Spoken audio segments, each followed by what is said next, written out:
Exploring English, Mastering the Present Continuous Tense, E Ending Verbs. Hello, language learners. Today, we are going to delve deeper into the present continuous tense, specifically focusing on verbs that end with E. Get ready to unravel the magic of English grammar and elevate your language skills. Let's jump in. First things first, let's briefly recall the present continuous tense. We use this tense to talk about actions happening right now or for actions in the future that we have already planned. We construct it using the verb to be and a main verb with ing at the end.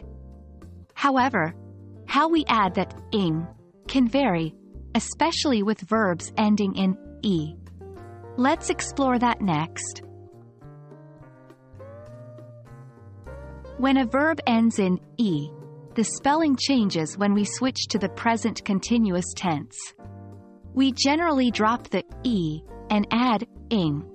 For instance, make becomes making, take becomes taking, and write becomes writing.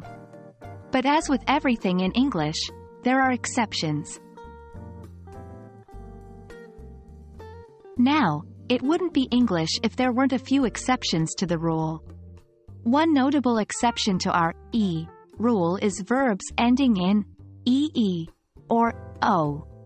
With these, we don't drop the e before adding ing. For example, see becomes seeing, and hoe becomes hoeing. Also, short verbs ending in ge or ce, like age and dice, retain their e when adding ing, becoming, aging, aging, and dicing. So, that's it for today, folks. We've covered the essential rules for using present continuous tense with verbs ending in e.